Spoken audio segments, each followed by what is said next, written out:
খুব ভালো লাগছে, খুব এক্সাইটেড, আর প্রথমবার এরকম কিছু।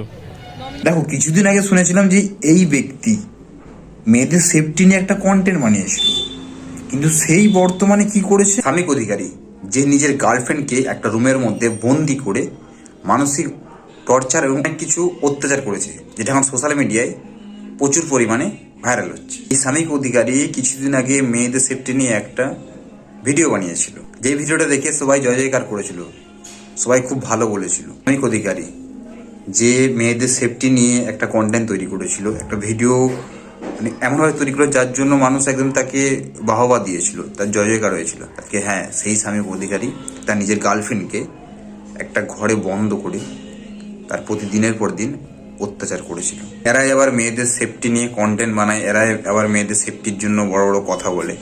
কিছুদিন আগে জি24 ঘন্টায় মানে অ্যাওয়ার্ডও নাকি পেয়েছে। তাই হচ্ছে সোশ্যাল মিডিয়াতে এমন আবভাব দেখায় যে এদের থেকে ভদ্র আর এদের থেকে হিরো হয়তো কেউ নেই, কিন্তু বাড়িতে গিয়ে এরা হচ্ছে জিরো। আর এদের আসল যে ব্যবহার সেটা ফোকাস হয়ে গেল সবাই সামনে। মানে কি বলবো ভাই, কিছু বলার নেই।